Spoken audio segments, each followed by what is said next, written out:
Prime 9 channel వారు అమ్మానాన్న అనాథ ఆశ్రమంలో మీకున్న అనుమానాలను వ్యక్తపరుస్తూ ధరావత్ రవి అనే అనాథ గురించి చేసిన వీడియోలో మర్యాదపూర్వకంగా మాట్లాడడం బాగుంది.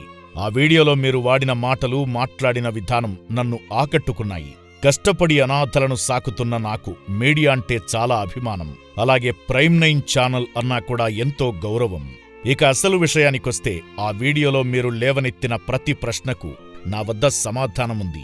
ఆశ్రమం స్థాపించిన 2010 నుంచి నేటి వరకు చనిపోయిన అనాథల వివరాలు, వారి అనారోగ్య సమస్యలు, మరణ ధృవీకరణ పత్రాలు, దహన సంస్కార వీడియోలు నా వద్ద ఉన్నాయి. వాటిని నేను ప్రజలకు చూపించేందుకు సిద్ధంగా ఉన్నాను.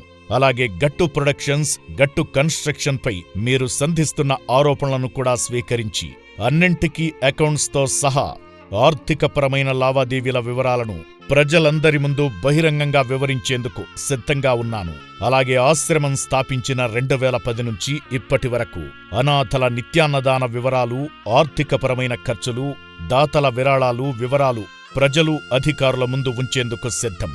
అనాథలకొచ్చే పింఛన్లు ఏమవుతున్నాయి, రేషన్ బియ్యం ఏమవుతున్నాయని కూడా ఆరోపించారు. కాబట్టి ప్రభుత్వం నుంచి ఎంతమంది అనాథలకు పింఛన్లు ఎన్ని వస్తున్నాయి, ఎంత రేషన్ బియ్యం వస్తుంది అనే అంశాలపై కూడా మీకు పూర్తి వివరణ ఇస్తాను.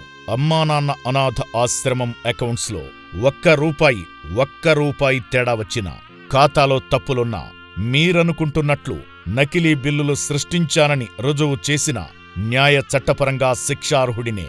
అనాథల మరణాలపై సదరు వీడియోలో మీరు చేసిన అభియోగాలను నేను ధైర్యంగా నిరూపించుకుంటాను.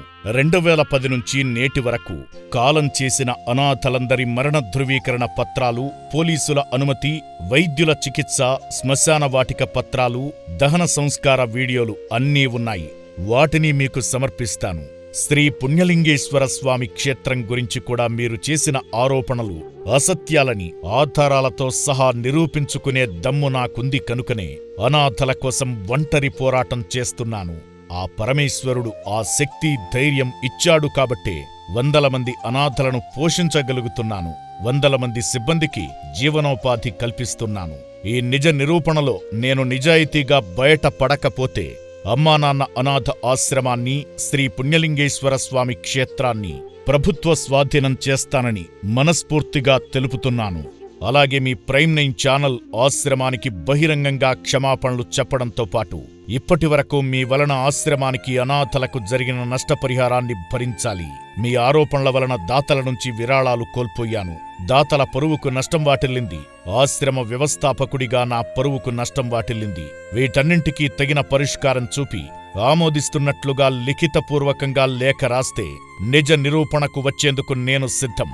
ఒకవేళ నేను తప్పు చేశానని నిరూపిస్తే మీరు కోరుతున్నట్లుగా ఆశ్రమానికి రాజీనామా చేసి ఆశ్రమాన్ని ప్రభుత్వం స్వాధీనం చేసుకోవచ్చు. ఆపై చట్టపరంగా శిక్ష వేసినా సమ్మతిస్తాను. నిజ నిరూపణ కార్యక్రమాన్ని అమ్మానాన్న అనాథ ఆశ్రమ ప్రాంగణంలో ప్రజలు, దాతలు, సంబంధిత అధికారుల సమక్షంలో లైవ్లో జరగాలని కోరుతున్నాను. అది ఏ రోజు, ఎప్పుడు అనేది మీరే నిర్ణయించండి. ఆ రోజు అక్కడికొచ్చిన వారందరికీ భోజనాలు నేను ఏర్పాటు చేస్తాను. అమ్మానాన్న అనాథ ఆశ్రమమైనా, ప్రైమ్ 9 ఛానల్ అయినా అనాథల బాగు కోసమే ముందుకు సాగుదాం.